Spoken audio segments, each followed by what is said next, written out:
Hey everybody, I'm John Grauman, a lifelong Angelino and wine enthusiast. These days I'm fortunate enough to split my time between Los Angeles and Napa, blending the two worlds that have always inspired me, real estate and wine. As one of the founders of Resident, a boutique luxury real estate company, I've spent my career immersed in architecture, design, and development, creating spaces that tell a story. And for me, wine is no different, a blend of vision, craft, and patience. I've always had a passion and a deep appreciation for craftsmanship, whether that's a beautifully built custom home or a perfectly made wine. This series is all about exploring that shared artistry, the people, the stories, and the places that make Napa so special. In this series, I'm excited to show you what it means to be a resident of Napa Valley by taking you behind the scenes and meeting the people and exploring the craft behind some of the most extraordinary wines in the world. And we're starting right here at Memento Mori, one of my favorite wineries in the valley. Let's go take a look.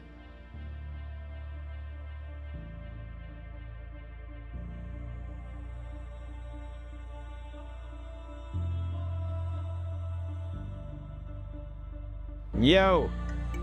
Nice to see you, my friend. Thank you for... Oh, dude, thank you for doing this. Happy to have you. This is such a treat, man. So, full disclosure, this is one of my favorite people on the planet. I love this guy as one of my closest friends. This is a real treat. You know what just a fan and admirer I am, so like this is just so fun for me. Likewise, I can say the same. You've been an avid wine collector for many years, Yeah. and we've bonded over several glasses of wine. Yeah, we met down in LA, actually at Wally's. Just a friendship spawned from there, and the rest is history. That was got to be 10 years ago. 10 years ago. It's Yeah. amazing. I know. It's amazing. Well, I'd like to welcome you with our newest wine. It's our 2024 vintage of Sauvignon Blanc. We make just a tiny bit of it. It's Yeah, only sure. 100. We're known for Cabernet Sauvignon. Of course. But, This is the 24? this is the 20. I didn't even know this was out yet. Yeah. I gotta tell you, the 23 I thought was the best Sauv Blanc you've ever made.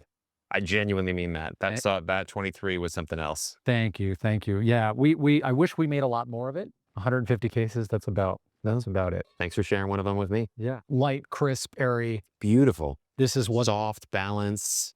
this really Yeah. is what the Valley does the best. Actually, the funny thing about this wine is that we kind of forced Sam Kaplan, our winemaker, to make this for the three founders, Adriel, Loris, Hayes, and myself, just kind of for us. And now it's one of our most sought after wines, believe it or not. So it's really funny. This is a new label.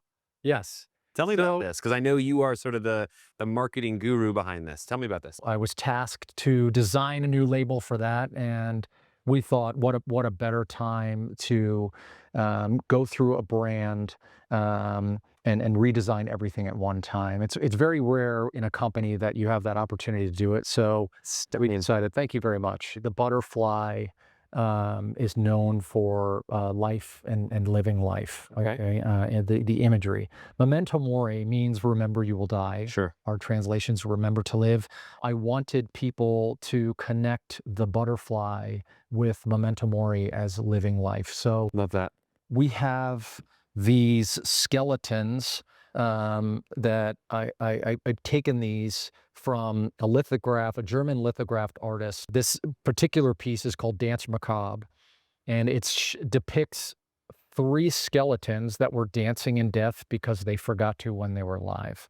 And the three skeletons represent you, Adriel, and Hayes. Correct. Yeah. Correct. So great, man. This is why people connect with you guys. It really is, because you guys have a real story to tell, which I want to touch on later. Amazing property here that we're obviously going to go walk around and explore, but let's talk about what's behind us for a second. So this house obviously came with the property, Yes, built in, I think, 1887. that's correct. Okay, do we know the original history or origin of what the family it was built for? We don't know that. We know the previous owners, Stone. the Stone families, and they had built this property, and they spent the better part of 10 years bringing it to its original luster. But they built this property really to kind of host events and charity events. And big art collectors, right? This was to Huge. house much of their collection. Really, that's what the cave was for. In fact, when we bought it, we thought it was the winemaking facility, but, Sure. but it's not. It was just to house his artwork. What makes this property unique and special is, amongst many other things, is that it does have a cave, very different kind of cave than what you are used to seeing in Napa, where they're actually either making and or storing the wine. This cave was essentially created to be an art gallery that has now been repurposed.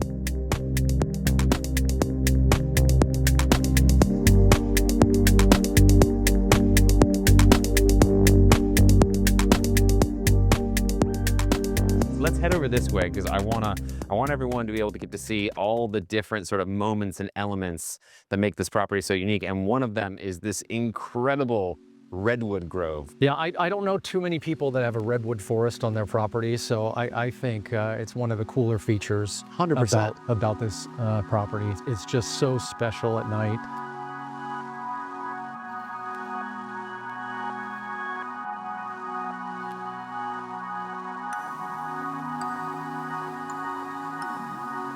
I guess my first question is, everyone in Napa wants to make world-class wine, right? It's one of the things I love most about Napa is this pursuit for perfection. But I don't know that anybody else does it with the deep level of storytelling and inspiration that you guys do. So when Hayes, Adriel, and I started this project, the quality of the wine was paramount. So let's stop right there. Talk to me about Adriel and Hayes. So we didn't want to wait till we were 90 years old, had made our money to start this project. So we scraped together 5 or 10K and bought 1 French oak barrel and half a ton of grapes from the Coombsville region back in 2008. Okay. And we made 300 bottles of Cabernet Sauvignon. And our idea behind it was if we make wine once a year together, it'll force us to get together during harvest and during bottling. So it'll force us 2 times a year to see each other. Yep. And that was it. We interviewed a half dozen winemakers. Adriel and I met Sam Kaplan at a wine auction. We just focused on the product and the story. Adriel and Hayes are incredible business guys. Their acumen is unbelievable. They know how to scale businesses in the right way, and I'm really lucky and fortunate to know them as friends and business partners. And you are really sort of the marketing guru, if you will, behind Memento Mori, right? The branding, the overall aesthetic, right? You may not say that about yourself. I'm going to say that about yourself. That's all you. Yeah, it took me.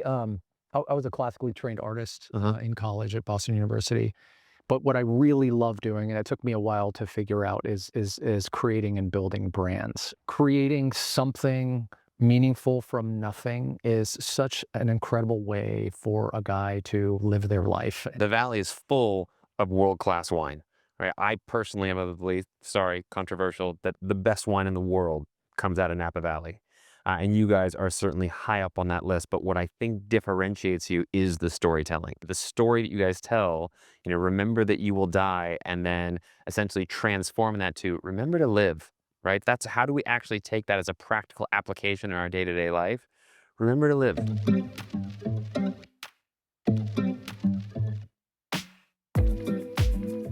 So you guys came to acquire this like 3 years ago. Yep. Right. And this is everyone's dream, right? Is to own a winery in Napa. And it's easy to romanticize that dream, but you know better than anyone, like the struggles, the trials, the tribulations that actually come with that. Talk to me about what that experience was to come to acquire something like this. How long were you looking for? How did you find it? How did this come to be that you guys got this incredible piece of property right here? The interesting thing about Napa Valley, it's pretty small, actually. And so even if you have a tremendous amount of money, if you have $100 million and you want to come up here and buy the property and you want to build your own winery, you can't do it. Mm-hmm. All of the licenses to see guests, to see visitors, to produce wine in gallons, all of those permits are already grandfathered. We had caught wind of the property being available.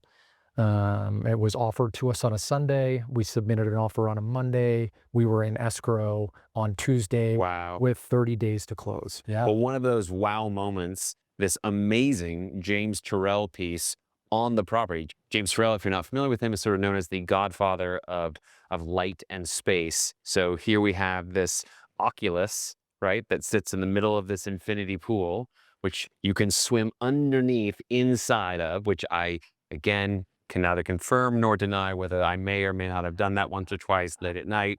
It's rumors. We're not going to talk about it. Previous owners, the Stones, were friends with James Turrell and commissioned him to build this on the property. I think it was finished in 2005 or 2006.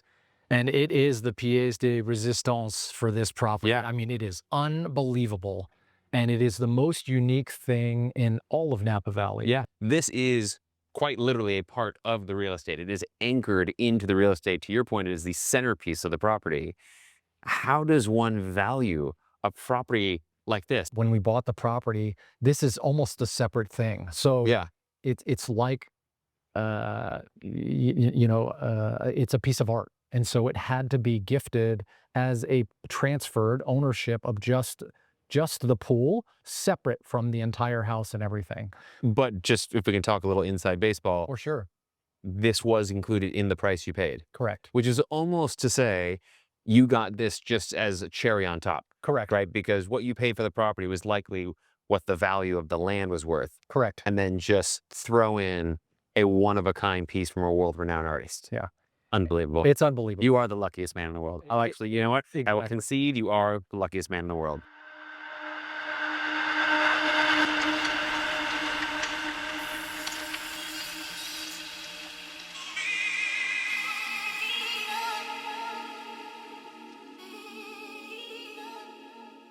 Okay. So as the saying goes, let's get down to business. Let's go. It is time for the main event. All right. So, well, we have a lot going on in the glass here. Okay. So I see we have the 2023 flagship, right? This is what put you guys on the map. This is the fruit that is sourced from all of your top sites. Then we have what looks like the first, is this right? The first vintage That's correct. of the estate fruit. So this is literally the fruit that is coming from directly behind us here, sourced from the property that they purchased just a few years ago, that is finally ready to be harvested and put in the bottle. This is a special occasion. We don't open this for just anyone. So I'm glad you're here. And to that point, I know that you guys don't even do tastings, right? You don't host clients. So I appreciate you having me here and making this special exception. It is truly an honor, and it's great to be able to taste through. This is the current releases, the 23, right? Epic vintage from what I'm hearing from everybody. Yes, they are calling this the vintage of the decade, and we're only a couple of years in. This microclimate here in the Napa Valley, it is the most unique place and the ideal place to grow this Cabernet berry. Okay, so let's taste the flagship here. Let's have a cheers, my friend. Cheers.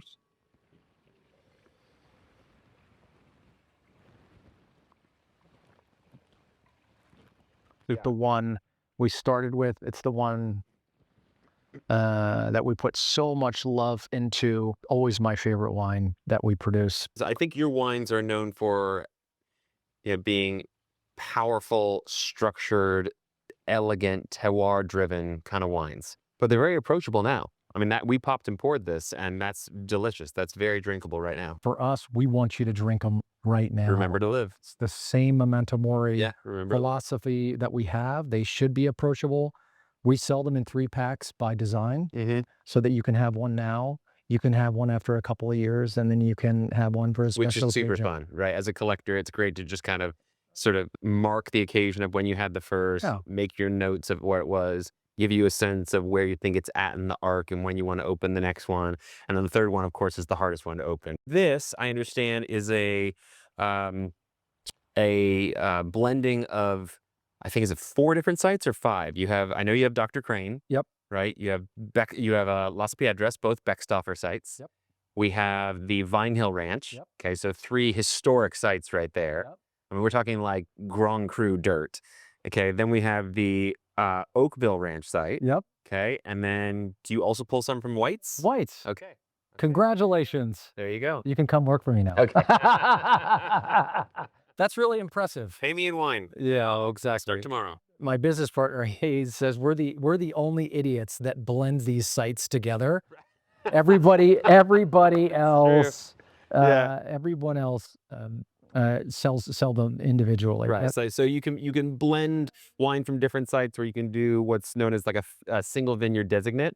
And when you have a Dr. Craun or a Vine Hill Ranch or a Las Piedras, you just usually want to honor that site, which in fairness, you do. You do both. It's not either or, it's and. Right. You also do a single vineyard designate from Craun, from Las Piedras. Correct. And we think that's fun. While this is the most important wine to us, it's neat for people to taste all the different components Mhm. individually that go into this, but make no mistake about it, this is the one we strive for absolute perfection with. Which you've achieved multiple times, according to the critics and the ratings, right? You've had multiple 100-pointers on this. We have. And so this is a perfect expression, in my opinion, Yeah. of what the Cabernet Sauvignon grape can do. Let's move to the estate. Let's Sure. check this out. Yeah, let's do See it. what the comparison is here. So as you get more north in the valley, Yep.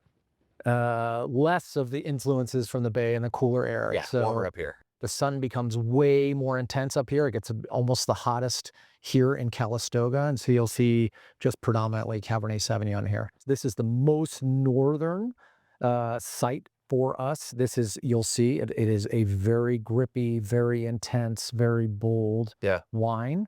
But what Sam Kaplan does the best is he reins it in. This is interesting. I think it doesn't have the sort of density in the dark fruits that the flagship has. At least that's not what I'm tasting. Yep. It has a real elegance to it, though, that you can tell, again, is both approachable now, but also built for aging. It's just got a nice sort of softness and roundness to it. It's beautiful. Keep in mind, these are the 23s. Yeah, And popped this and poured. is so young. Yeah. As this evolves, this really, in about 7 to 8 years, it's really going to start showing. It's funny you say This that. will be one of our best wines. I always ask people, what's the sort of ideal drinking window? And obviously, it's dependent on so many factors. Yeah. One, the vintage. Yep. 2, your personal palate. But for me, in collecting mostly California and, Northern California Napa wines, Yeah. it's 7 to 10 years is kind of where I fall in. I'm opening most of my stuff in that 7 to 10 year window. I still like it. I like younger wines in that I want there to still be fruit in it. I want that, like, give it the time to think about itself, mature, mellow out, let the tannin soften. Yeah. And then let's go. Yeah. Why Napa? Because I get that question a lot and it's seemingly self-evident to me, but I want to hear your answer. Right. Adriel, my business partner, bought a place up here in 2006 or 2007. Okay. Up at the Carneros region. So we learned where all the great sites were, where all the best wines are being made, and we were just collectors at the time. We started getting invited to harvest. We got invited by Juan Mercado, who started a brand called Realm Cellars. Legend. And when we were at the crush pad, when we were crushing Petit Verdot, actually, he said, "Why don't you guys do this?" And it was that question that got us into this business. It's a great, I don't know, just commentary and philosophy about life is Lauren, my wife, who many of you know, have really adopted more of that philosophy, especially as of late. And just say yes. Just say yes. Right? Like, what's the worst that could happen? Just give yourself the opportunity, the experience. You'll learn from it. You'll grow from it. It'll be great. It'll be terrible. Whatever it is, it's going to be something you can use and build on. But if you don't you don't avail yourself to that opportunity, then you just live a life of stagnation. Memento Mori. Memento Mori. Well, there you go. Cheers, brother. Yeah. Love you. This has been great. This has really been a treat.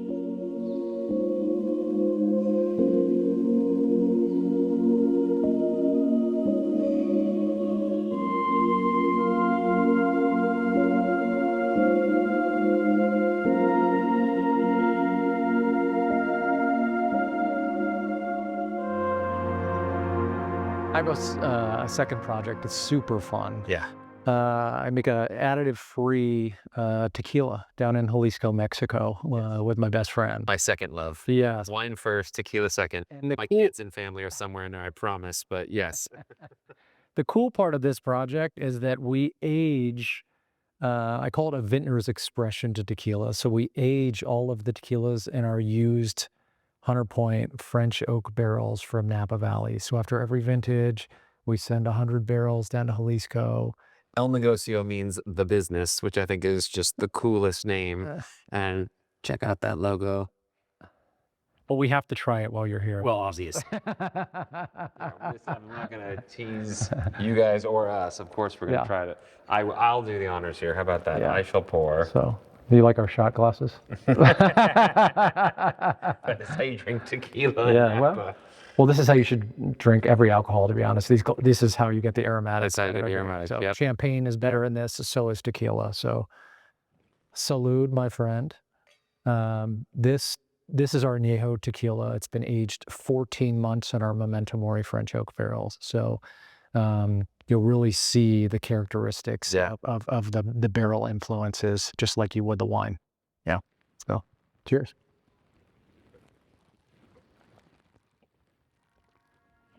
Yeah. That's stunning. How tequila was supposed to. On that note, dude, thank you again. Thank you for being here. This has just been amazing. Of course.